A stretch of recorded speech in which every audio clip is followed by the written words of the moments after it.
El viento aullaba en la noche como un lamento interminable, arrastrando un frío que cortaba la piel y se metía hasta los huesos. En esa oscuridad espesa, se oyó a lo lejos el silbato de un tren, grave, opaco, lúgubre, como la llamada de un mundo del que no se regresa. Frente a ella apareció una puerta de hierro enorme, negra y helada, cubierta de musgo y óxido, erguida como la dentadura de un monstruo a punto de devorar a quien se acercara. Arriba, hileras de alambre de púas se enredaban en espirales afiladas, brillando bajo una luz amarillenta, una luz que no daba vida, solo dejaba al descubierto la desesperación. En medio de ese paisaje, había una mujer inmóvil.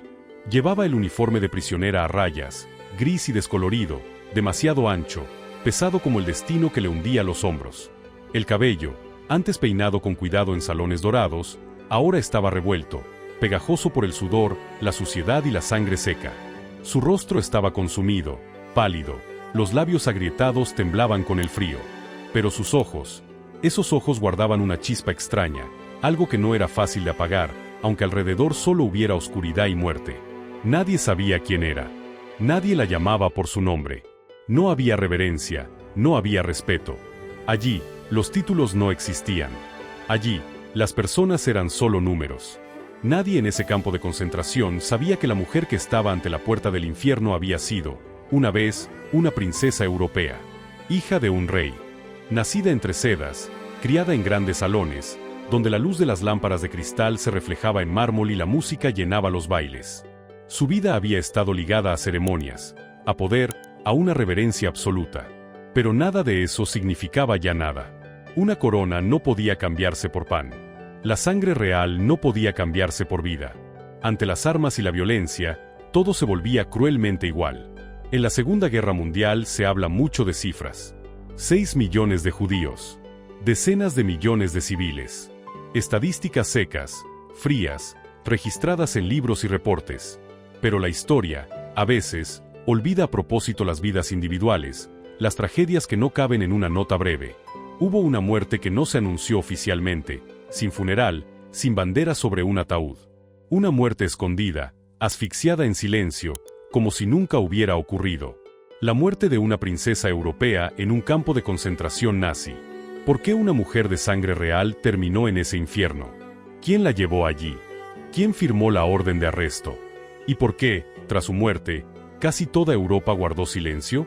Porque esa verdad era demasiado vergonzosa, demasiado dolorosa, demasiado peligrosa de decir en ese momento. Hay verdades que ni siquiera los vencedores quieren recordar, porque muestran el rostro más cruel de la guerra, donde nadie es del todo inocente. Esto no es un cuento de hadas. No hay magia, no hay ángeles guardianes, no hay un príncipe de caballo blanco que aparezca al final para salvarla. Esto es historia, desnuda y brutal. Un relato donde las personas son trituradas entre máquinas inmensas de poder, donde la vida es tan frágil que basta una mentira para conducir a la muerte.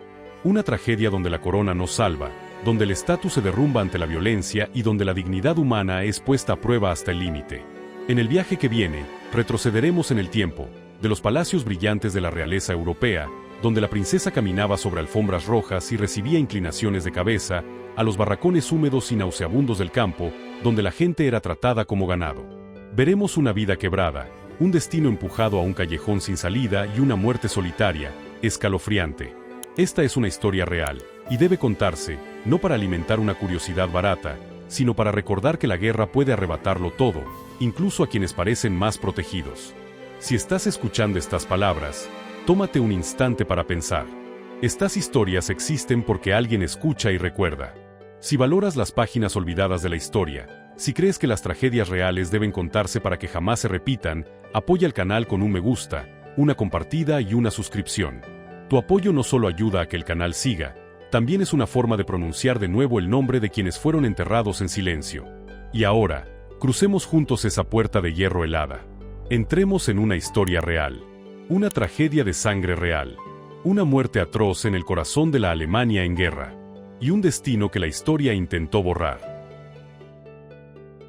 Antes de convertirse en una prisionera sin nombre en un campo de concentración, antes de ser borrada del mundo de los vivos, aquella mujer había nacido en la luz cegadora del poder. No la luz tenue de una familia acomodada, sino la luz de un trono, de salones dorados, de una dinastía de siglos que había sostenido el destino de un país. Era la Casa de Saboya, la antigua familia real de Italia, donde el poder se transmite no solo por sangre, sino por historia, por guerras, por tratados y por matrimonios políticos arreglados incluso antes de que un niño llore al nacer. En ese mundo, Mafalda llegó como una pieza perfecta del engranaje dinástico. Su padre era el rey de Italia, jefe del Estado en una época convulsa, cuando Europa temblaba por terremotos políticos y militares. Desde muy pequeña, Mafalda se acostumbró al protocolo, a audiencias solemnes, a generales que inclinaban la cabeza y políticos que hablaban con palabras medidas. La vida en palacio no era un cuento sencillo.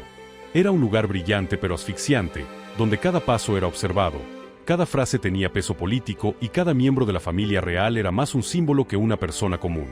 Los pasillos largos de mármol, los muros llenos de retratos de antepasados, las lámparas de araña que esparcían una luz fría, todo formaba un escenario majestuoso y distante. Mafalda creció allí, educada por los mejores tutores. Aprendió idiomas, historia, música, etiqueta y el arte de conversar entre poderosos. Le enseñaron a sonreír en el momento justo, a callar cuando era necesario y a esconder lo que sentía detrás de la serenidad de una princesa. Pero muy pronto Mafalda mostró que no pertenecía del todo a ese mundo frío. A diferencia de muchas princesas criadas para hacer fichas en alianzas políticas, Mafalda tenía una sensibilidad poco común. Amaba la música no porque fuera parte de la educación real, sino porque le daba una sensación de vida auténtica. Las melodías en su habitación no eran solo sonidos, eran su escondite ante reglas rígidas. La pintura, la literatura, las conversaciones sobre personas y emociones, ese era su verdadero territorio. Se fijaba en el dolor ajeno, en detalles que los poderosos suelen ignorar, y eso la hacía distinta, incluso difícil de controlar para quienes ponían la política por encima de todo. Mafalda no ambicionaba el poder. No soñaba con el trono ni quería manejar el destino del país. En una familia donde el poder es el aire que se respira, su falta de interés por la política era a la vez sorprendente y preocupante. Creía que las personas importan más que los símbolos, y que la bondad no debería sacrificarse por conveniencia estratégica. Pero el mundo en que vivía no funcionaba con esos valores. Funcionaba con pactos, fuerza y decisiones frías tomadas tras puertas cerradas. Cuando Mafalda llegó a la adultez, su destino, como el de tantos miembros de la realeza, ya no le pertenecía por completo. El matrimonio de una princesa no era solo cosa del corazón, era una jugada. Y esa jugada la llevó a un príncipe alemán.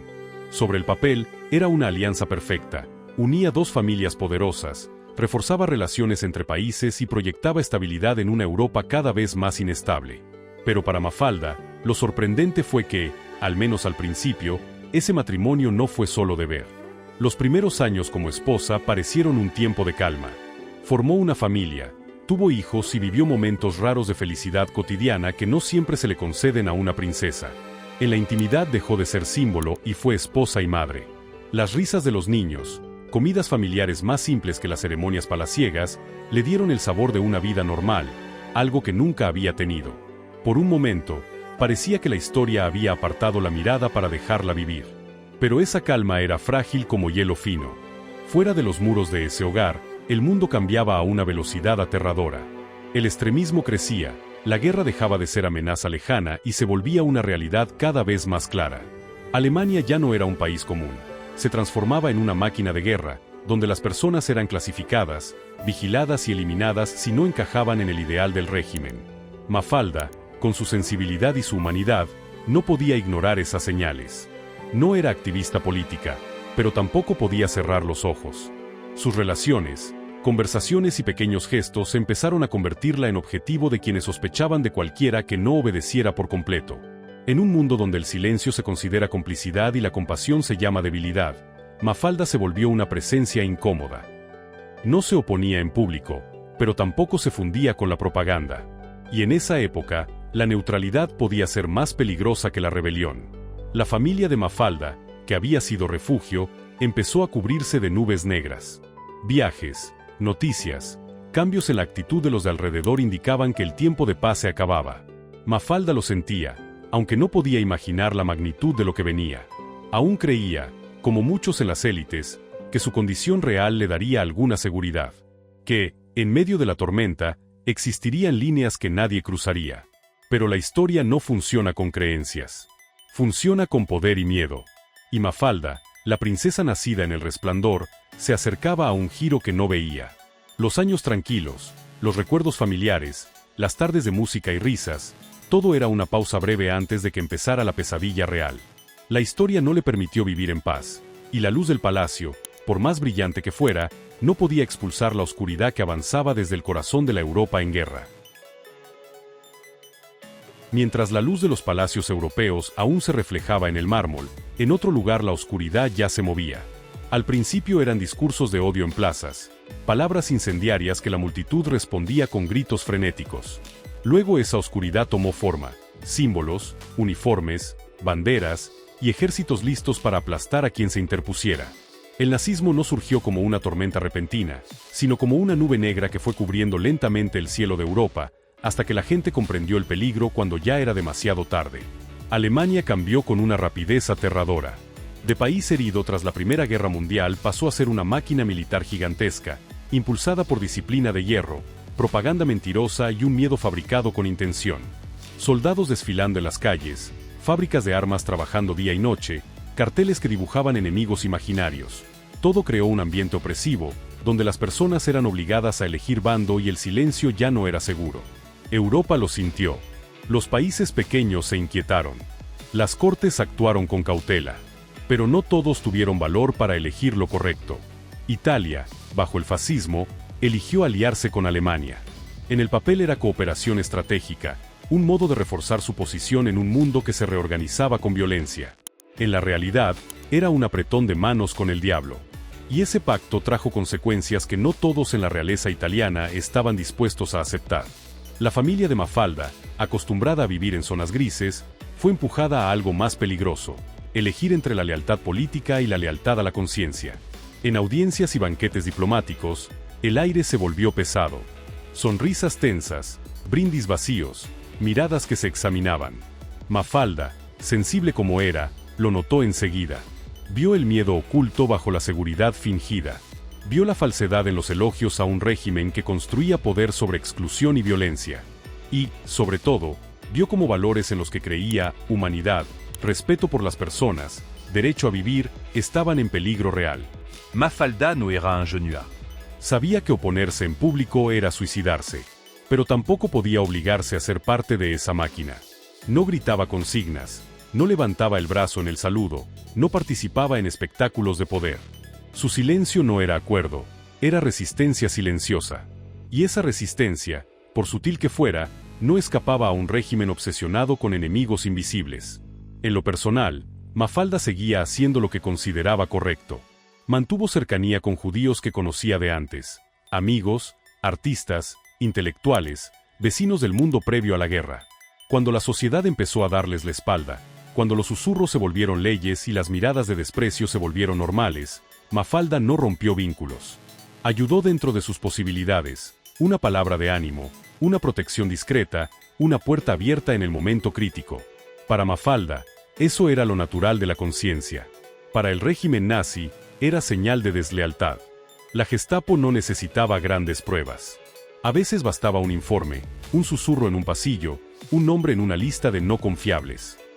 Mafalda, princesa de un país aliado, que parecía protegida por su rango, se convirtió en un caso especial. No era enemiga abierta, pero tampoco aliada segura. Y en la lógica torcida del totalitarismo, gente así era aún más peligrosa. Demostraba que no todos estaban convencidos, que no todos se rendían. El miedo se extendió por Europa. Arrestos nocturnos, trenes sin destino escrito, familias desapareciendo en una mañana.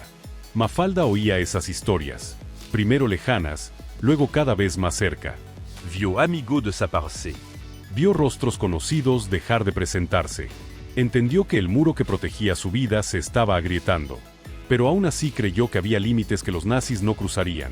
Tocar a una princesa europea, hija del rey de Italia, provocaría demasiados problemas diplomáticos. Esa fue la última creencia de Mafalda. Y también la más peligrosa. En salas cerradas, hombres con uniforme hablaban de estrategia, alianzas y de eliminar elementos que no podían controlar. Allí, Mafalda dejó de ser una persona con emociones y familia, se volvió una variable, un riesgo potencial, un nombre que podía tacharse si era necesario. Esas decisiones se tomaban en silencio, sin disparos, sin aviso, pero sus consecuencias retumbarían en el destino de muchos. Mafalda empezó a sentir la vigilancia con más claridad. Miradas extrañas en reuniones. Preguntas aparentemente inocentes, pero que medían. Recordatorios suaves de que debía tener más cuidado. Nadie la amenazaba de frente, pero el ambiente había cambiado. Era como vivir en una habitación donde el aire se vuelve cada vez más escaso. Cuesta respirar sin saber en qué instante exacto se caerá. La familia de Mafalda quedó atrapada entre dos mundos. De un lado, el deber político, la presión de demostrar lealtad a la alianza. Del otro, la conciencia y el miedo por lo que ocurría alrededor. Las conversaciones familiares se hicieron más prudentes. Decisiones simples exigían cálculo. Cualquier gesto podía interpretarse mal, exagerarse o usarse en su contra. Mafalda sentía que caminaba sobre una cuerda finísima, con un abismo debajo. Y entonces, lo inevitable empezó a tomar forma. Informe secreto. Notas archivadas. Nombres marcados. Mafalda entró en la mira de la Gestapo no por un acto concreto, sino por quién era. Porque no encajaba en el molde del régimen. Porque conservaba humanidad en un mundo que la perdía. En esa época, eso era un delito. La sombra nazi ya no cubría solo ciudades y países. Caía también sobre la vida de Mafalda. Los años nacidos en el brillo, la felicidad familiar, la creencia frágil en la seguridad del rango, todo empezaba a ser devorado por la oscuridad. Mafalda aún no sabía exactamente qué la esperaba. Pero la historia ya había empezado a escribir el siguiente capítulo, uno sin piedad, donde cada error se paga con la vida. Y en alguna oficina fría del aparato represivo, los engranajes ya se habían puesto en marcha. Sin ruido, sin aviso. Pero una vez que giran, no se detienen. La noticia llegó a Mafalda en un momento inesperado, sin ruido, sin aviso, sin advertencia. No apareció como una tormenta, sino como un viento frío que se cuela por una rendija, lo bastante suave para no provocar pánico de inmediato, pero lo bastante afilado para hacer temblar. Un mensaje breve, urgente, le fue entregado por canales que Mafalda consideraba confiables. El contenido le apretó el corazón. Su marido estaba gravemente herido, en estado crítico, y necesitaba que ella fuera a Alemania de inmediato. No había muchos detalles. No había una explicación larga. Solo una idea repetida con insistencia. El tiempo se estaba acabando. En ese instante, Mafalda dejó de ser la princesa vigilada, dejó de ser una pieza dentro de cálculos políticos complejos. Solo fue una esposa. La preocupación le inundó la mente, apagando las dudas que habían ardido en silencio durante meses. La guerra había vuelto normales las malas noticias, y que un hombre resultara herido ya no era algo raro. Mafalda se dijo a sí misma que quizá era solo un golpe doloroso, sin más significado. No sabía, o tal vez no quería saber, que esa prisa la estaba llevando directo a una trampa preparada de antemano. Algunos a su alrededor le aconsejaron cautela, otros callaron. Nadie se atrevió a decirle de frente que ese viaje podía ser peligroso. En un mundo donde las palabras podían registrarse y usarse como prueba, el silencio se convirtió en la forma más común de autoprotección. Mafalda, aunque percibió una inquietud vaga en la mirada de algunos, decidió partir. Creía que los lazos familiares, su rango y la relación entre países aliados la protegerían. Que, pasara lo que pasara, no podrían tocar a la hija del rey de Italia, no podrían detener a una princesa europea sin provocar consecuencias diplomáticas graves. Tomó la decisión rápido, casi por instinto. Mafalda no llevó mucha gente. No hubo séquito ruidoso. No hubo ostentación real. Solo quería llegar lo antes posible. Durante el viaje, los pensamientos chocaban en su cabeza como olas sin descanso. El miedo por su marido, una inquietud difusa sobre lo que le esperaba, y una fe frágil en que todo saldría bien. Que sería un viaje corto, otra prueba de la guerra, y que pronto volvería con su familia. El tren avanzó por tierras marcadas por el conflicto. Estaciones grises, rostros agotados, soldados con ojos vacíos. Cada escena que pasaba tras la ventana era un recordatorio de que Europa ya no era un lugar seguro. Pero Mafalda aún se aferraba a la última protección que creía tener, su condición. Era como un abrigo fino en plena tormenta, no calentaba lo suficiente, pero era lo único que tenía. Cuando Berlín apareció ante sus ojos, la ciudad ya no se parecía a la que Mafalda conocía. No quedaba el brillo de recepciones diplomáticas ni el ambiente de encuentros solemnes. En su lugar había una ciudad tensa, apretada por el ejército, las banderas y el miedo. Las avenidas anchas parecían más frías, los edificios altos más amenazantes bajo un silencio pesado. Mafalda lo sintió apenas bajó, Una alarma más fuerte que nunca, como si el aire se espesara y respirar costara. No tuvo tiempo de pedir más información. No alcanzó a ver a nadie relacionado con su marido. No pudo ordenar sus ideas. Hombres con abrigos largos aparecieron de inmediato, firmes, rápidos, sin alboroto, sin gritos, sin caos. Solo movimientos precisos y fríos, ejecutados por gente demasiado acostumbrada a arrestar. Mafalda apenas pudo reaccionar, la rodearon. Ojos sin emoción la miraron como se mira un objeto que debe ser gestionado. No hubo explicación. No hubo acusación formal. No hubo papeles ni juicio.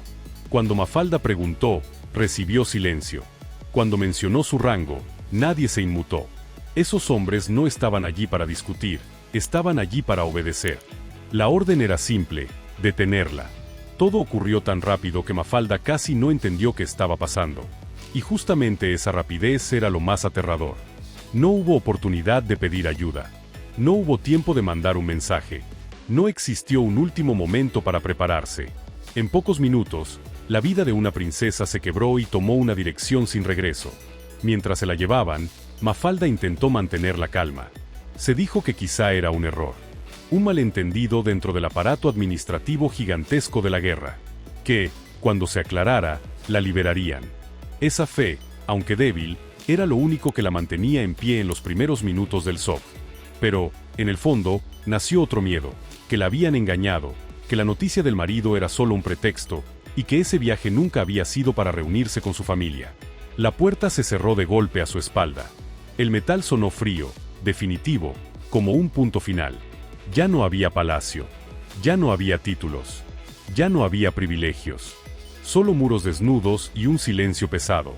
En ese instante Mafalda entendió que ser princesa ya no era un escudo. No la protegía de las manos que apretaban su destino.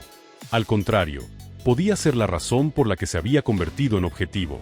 Desde ese momento, Mafalda dejó de ser princesa. Dejó de ser la hija de un rey. Dejó de ser símbolo de una dinastía. Se volvió una persona despojada de todo, arrojada dentro de una máquina que, una vez te atrapa, ya no le importa quién fuiste. La trampa se cerró por completo, y Mafalda, con toda su confianza y humanidad, había entrado caminando en ella. Afuera, la guerra continuaba. Los ejércitos seguían marchando. Las decisiones seguían firmándose. Pero para Mafalda, el mundo viejo se había terminado.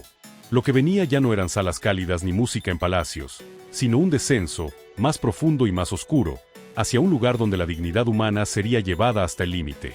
Y ella, aunque todavía no lo sabía del todo, acababa de empezar un viaje sin regreso. El viaje de Mafalda no terminó en Berlín. Solo estaba empezando. Tras las puertas de hierro que se cerraron, tras los pasillos fríos donde nadie respondía a sus preguntas, Mafalda fue empujada a un tren sin un horario claro. Sin carteles. Sin destino anunciado. Solo vagones oscuros, cerrados, con olor a metal viejo y a miedo mezclados. Las personas apiñadas allí dejaron de preguntarse a dónde iban. Todos entendían que la respuesta, si existía, no traería esperanza. Cuando el tren se detuvo, Mafalda no necesitó que nadie se lo dijera. Había llegado a un mundo distinto de todo lo que conocía. Ante ella se extendía un espacio vacío y helado, rodeado por un bosque sombrío y cercas de alambre de púas que parecían no terminar nunca. Torres de vigilancia se alzaban como ojos gigantes, siempre observando, siempre listas para castigar. Era Buchenwald, uno de los campos de concentración más temidos del Tercer Reich, donde decenas de miles entraron sin volver a salir. El aire allí olía a humo, sudor y muerte. No era un olor evidente y limpio, sino algo que se metía en cada rendija, se pegaba a la ropa, a la piel, a la respiración. Mafalda cruzó la puerta del campo con la sensación de entrar en un mundo separado de la humanidad. Allí, el tiempo ya no importaba. Día y noche se mezclaban en una cadena continua de dolor, donde la gente era agotada hasta no poder distinguir hoy de ayer. Lo primero que le hicieron no fue preguntarle su nombre ni leerle cargos. Le quitaron la identidad. Su nombre fue borrado. Lo sustituyó un número. Su cabello, cuidado durante años, fue rapado en minutos, con brusquedad. Mechones cayeron al suelo y se mezclaron con los de cientos de otros. Ya no había diferencia entre princesa y campesina. Le arrojaron un uniforme de prisionera, áspero, delgado, incapaz de frenar el frío que entraba hasta los huesos. Cuando Mafalda se lo puso, no era solo ropa nueva, era una sentencia. Desde ese instante, era oficialmente una prisionera. Los primeros días en Buchenwald fueron un golpe prolongado. La tiraron en un barracón estrecho, con decenas de cuerpos apretados sobre tablas de madera húmedas. El lugar estaba cargado de olor a cuerpos, a enfermedad, a desesperación. De noche, los gemidos de dolor se mezclaban con la tos y los susurros de quienes no podían dormir. De día, los gritos de los guardias caían como látigos en el aire, recordando que allí el silencio jamás significaba seguridad. En Buchenwald, los guardias no necesitaban motivo para golpear. Una mirada fuera de lugar, un paso más lento, un cuerpo que se desploma por cansancio, todo podía ser excusa para la violencia. Mafalda, criada entre respeto, aprendió a bajar la cabeza, a no mirar a los ojos, a intentar volverse invisible. Pero la invisibilidad no siempre salvaba. Los golpes caían sin distinguir, y los insultos buscaban borrar la dignidad, convertir a la gente en criaturas que solo obedecen. El trabajo forzado era inseparable de la vida del campo. Mafalda fue obligada a tareas por encima de lo que su cuerpo, ya debilitado, podía soportar: cavar, cargar, permanecer horas de pie bajo frío extremo o calor brutal. Sus manos sangraban, sus uñas se rompían, su espalda dolía hasta que cada movimiento era un tormento. Pero a nadie le importaba. En Buchenwald, el dolor individual no valía nada. Solo importaban el rendimiento y la sumisión. La humillación mental era aún más cruel que los golpes. Los guardias repetían una idea: ya no eran humanos. Palabras degradantes, castigos psicológicos, exhibiciones públicas para sembrar miedo. Mafalda, educada en un mundo donde el honor era central, presenció el derrumbe sistemático de esos valores. Vio cómo los de alrededor perdían la mirada, perdían la voluntad, se volvían sombras que se mueven por orden. Pero incluso en ese infierno, Mafalda conservó algo que no pudieron arrancarle: su humanidad. Aunque tenía hambre, compartía su mínima ración con los más débiles. Un pedazo de pan partido en dos. Un sorbo de agua cedido. Gestos pequeños que, en la vida normal, quizá no significan mucho, pero en Buchenwald eran una resistencia silenciosa contra un sistema diseñado para matar la compasión. Mafalda consolaba a otros con susurros nocturnos. Escuchaba historias inconclusas, recuerdos de familia, de la vida antes de la guerra. No prometía nada, porque sabía que prometer allí era otra crueldad. Pero su presencia, su calma y su bondad, se volvió apoyo para muchos. No sabían que era princesa, pero percibían algo raro y valioso: respeto por las personas, incluso cuando las personas eran aplastadas hasta el fondo. Hubo noches en que el campo quedaba en un silencio pesado y Mafalda, sobre la tabla dura y fría, miraba el techo negro y recordaba su vida anterior. No recordaba banquetes lujosos, sino momentos sencillos, la risa de sus hijos, música en una tarde tranquila. Esos recuerdos la consolaban y la herían a la vez, porque mostraban la distancia imposible entre pasado y presente. Pero incluso cuando flaqueaba, Mafalda no se permitió caer del todo. Entendió que cada día vivo, cada día conservando dignidad, ya era una pequeña victoria en una guerra desigual. Buchenwald no mataba solo con hambre y violencia. Mataba con duración, con días idénticos a los anteriores, hasta que la esperanza se gastaba y no quedaba nada a lo que agarrarse. Mafalda vio a personas fuertes quebrarse y luego desaparecer una por una. Cada nombre llamado que no volvía era un corte nuevo. No sabía cuánto faltaba para que ella fuera la siguiente, pero sí sabía algo: si podía, no permitiría que la convirtieran en lo que ellos querían. En ese infierno en la tierra, Mafalda ya no era princesa por título. Pero, de otra manera, se convirtió en una princesa de los abandonados, no por poder, sino por compasión. Y eso, en un mundo construido sobre odio y violencia, era precisamente lo más peligroso. La muerte de Mafalda no llegó como un disparo rápido y definitivo. No cayó de golpe en un instante. Llegó lentamente, con crueldad, alargando días y horas, como si la guerra quisiera estrangularla hasta el último aliento, para asegurarse de que no quedara nada de su mundo anterior. Y, de manera amarga, el momento decisivo vino de quienes estaban luchando para destruir la máquina de muerte en la que ella estaba atrapada. El cielo sobre Buchenwald de ese día no era como otros. El aire estaba tenso de una forma extraña, como si la naturaleza también presintiera lo que venía. Y entonces sonó el ruido. Al principio fue un retumbo lejano, como un trueno de una tormenta que todavía no llegaba. En segundos se volvió claro, pesado, insistente, motores de avión. Un silbido cortando el aire. Y después, explosiones que sacudieron el mundo. Un bombardeo aliado cayó sobre la zona alrededor del campo como furia. La tierra tembló. Los barracones se estremecieron. Polvo, escombros y gritos se mezclaron en un caos imposible de describir. Los prisioneros no sabían a dónde correr, porque allí no existía un lugar seguro.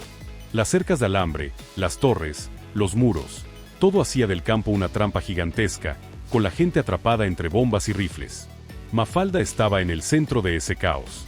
Una explosión cercana la lanzó al suelo. Su cuerpo golpeó con fuerza la tierra dura. Un fragmento de metal afilado la atravesó, dejándole una herida grave. El dolor llegó como una ola brutal, como si el cuerpo se rompiera por dentro. Ni siquiera alcanzó a gritar. El aire se le cortó, la vista se le nubló, los oídos le zumbaban por las detonaciones. Cuando Mafalda recobró algo de conciencia, había humo, polvo y gemidos alrededor. Su herida no fue tratada como debía. No hubo camilla. No hubo médico corriendo hacia ella. En un campo de concentración, la vida de un prisionero no era prioridad. Los heridos graves eran carga, algo que pronto se elimina.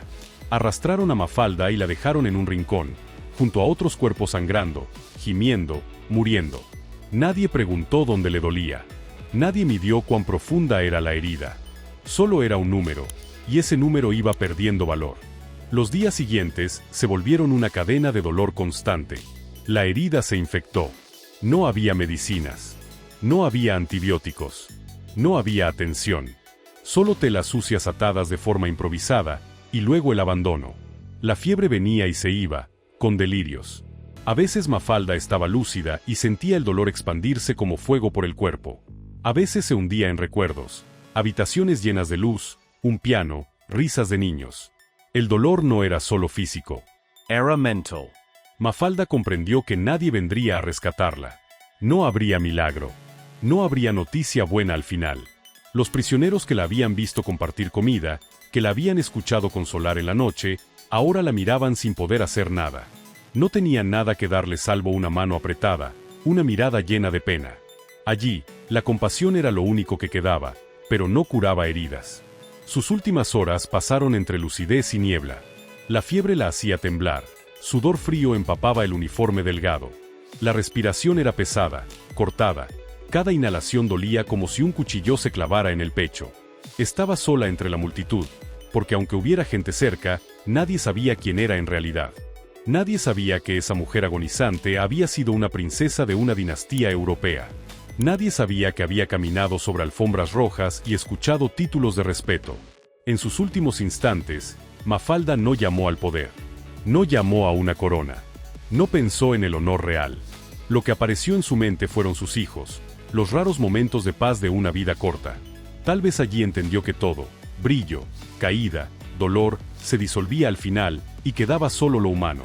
La muerte llegó en silencio, sin trompetas, sin disparos. Solo un último aliento que salió tan leve que casi nadie lo notó al instante. Mafalda murió como miles de prisioneros, sin rito, sin despedida. Su cuerpo fue llevado y tratado como el de una desconocida, enterrado en una tumba sin nombre, sin señal, sin memoria oficial que marcara que allí cayó alguien especial.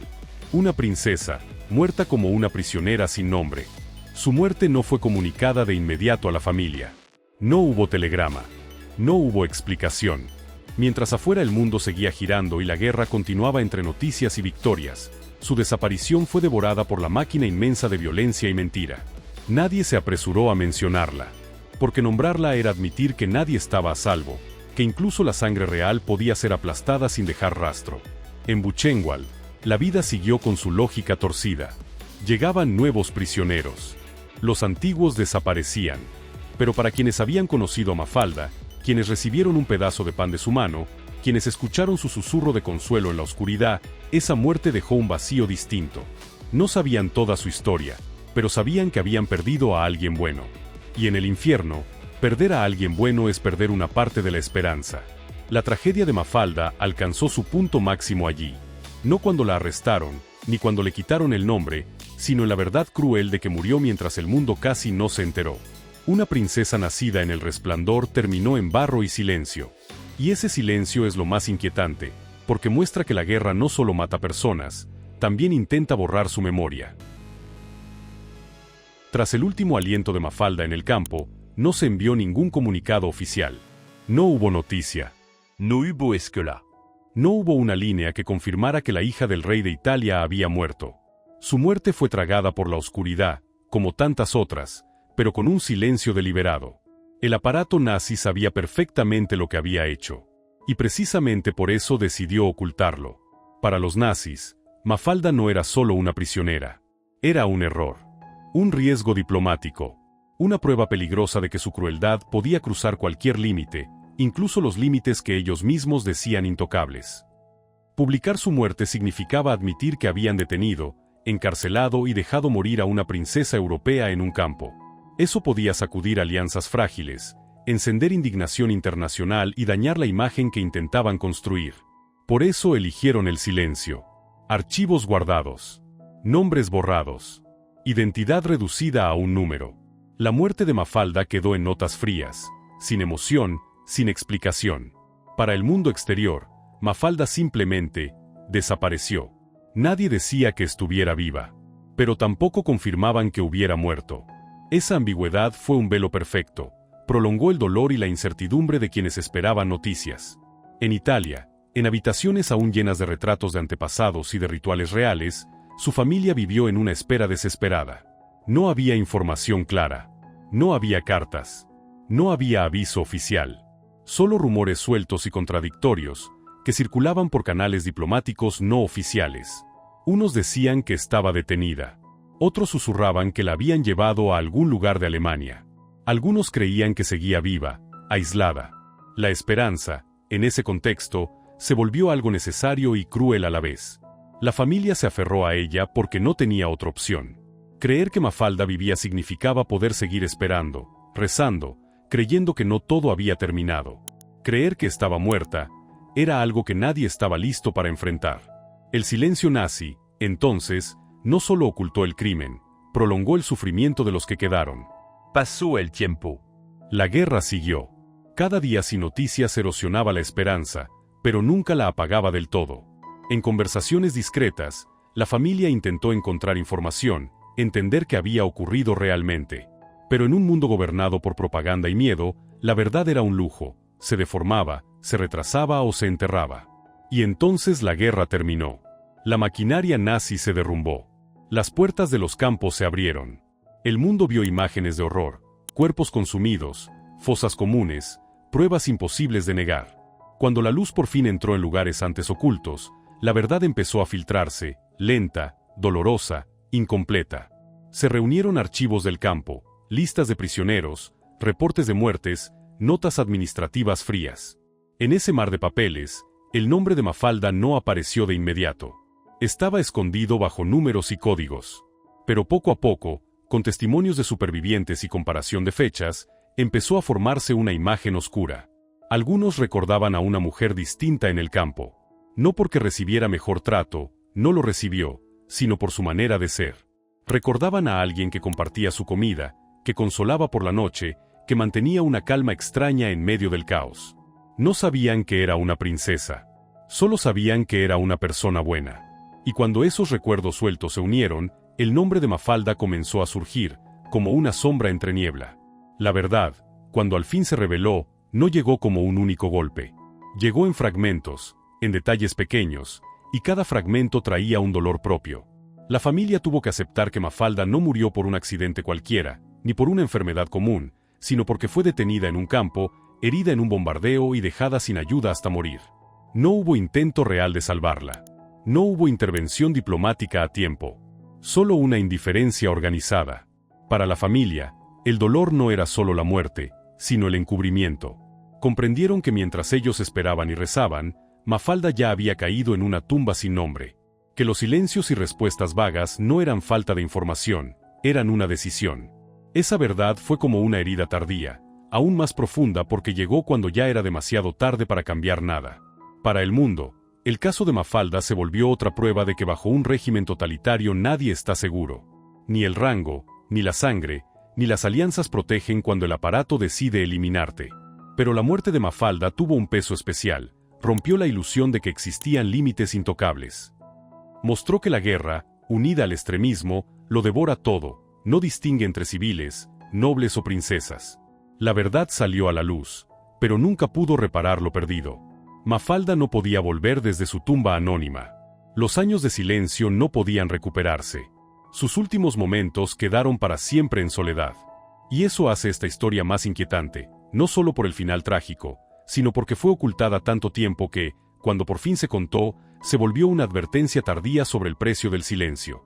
La verdad se dijo al fin, pero no trajo paz completa.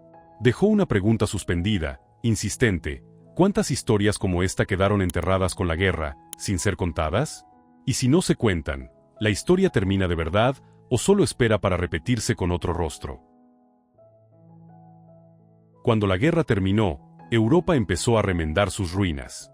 Ciudades reconstruidas, caminos reabiertos, banderas de victoria ondeando en plazas. Pero no todo podía repararse. Hay pérdidas que no caben en estadísticas. Hay muertes cuyos nombres no llegan a los monumentos. Y hay vergüenzas que la historia solo se atreve a mencionar en susurros. La historia de Mafalda, cuando por fin se reveló, dejó una grieta profunda en la memoria de Italia y de Europa. Para la familia real italiana, no fue solo el dolor de perder a una hija, una hermana, una madre. Fue también impotencia y culpa. Mafalda murió con sangre real, pero no fue protegida por el mismo sistema de poder en el que nació. Los rituales, los títulos, los retratos de antepasados, todo se volvió vacío frente a la verdad de que una princesa había muerto en un campo como cualquier prisionera. No hubo disculpa suficiente. No hubo honor capaz de compensar. Esa vergüenza no explotó en público, no gritó, se quedó. Persistió como una cicatriz. Porque la tragedia de Mafalda no fue solo personal, fue el símbolo del derrumbe de una ilusión, la ilusión de que el poder y el rango pueden quedar fuera de la crueldad de la guerra. Para Europa, la historia llegó como un recordatorio tardío. La guerra no decide quién merece vivir. No le importa si eres un civil anónimo, un intelectual, un artista o una princesa de dinastía. Cuando la máquina de violencia se activa, cualquiera puede ser triturado. Mafalda, con su destino, se volvió el símbolo de eso, doloroso, pero necesario. No representó la grandeza de la realeza. Representó la fragilidad humana ante la violencia organizada. En el campo, Mafalda no fue recordada como princesa. Fue recordada como alguien que compartía el último pedazo de pan, que consolaba en la noche, que intentaba conservar dignidad donde la dignidad era arrancada a cada hora. Y por eso su historia supera el marco de una tragedia real, se convierte en parte de la memoria común de las víctimas. Al mirar atrás, lo más inquietante no es solo cómo murió, sino cómo vivió sus últimos días. Sin poder, sin privilegios, sin esperanza de rescate. Y aún así eligió no volverse indiferente. Eligió no dar la espalda a los demás. Eligió aferrarse a lo que la hacía humana. En un mundo donde el mal se volvió legal, esa elección no fue pequeña, fue resistencia silenciosa, pero firme. Y así la historia llega a su cierre. No con una victoria, no con un castigo público suficiente para quienes cometieron el crimen, sino con una pregunta que se queda en la mente: si una princesa, hija del rey de Italia, pudo morir de forma atroz en un campo nazi, hasta donde llegó la crueldad de la guerra. ¿Cuántos anónimos murieron sin que nadie recordara su nombre? ¿Cuántos destinos quedaron enterrados mientras la historia pasaba por encima con una cifra? Mafalda no murió como princesa. No hubo ceremonia. No hubo corona. No hubo luces. Pero vivió y murió como una persona con dignidad. Y quizá ese sea el título más alto que llevó hasta el final. Si has llegado hasta aquí, significa que has escuchado no solo con los oídos, sino con el corazón y la conciencia. Estas historias no existen para entretener sin más. Existen para recordar, para alertar, para que no olvidemos que la historia está hecha de personas concretas, con dolor real. Si esta historia te parece importante, apoya el canal con un gesto pequeño, dale me gusta, compártela con quien se interese por la historia y suscríbete para que podamos seguir contando relatos olvidados. Cada apoyo tuyo no solo ayuda al canal, también es una forma de que destinos como el de Mafalda no vuelvan a hundirse en el silencio. Porque la historia no vive solo en los libros. Vive en la memoria de quienes recuerdan. Y mientras sigamos contando y escuchando, los que se fueron no desaparecen del todo.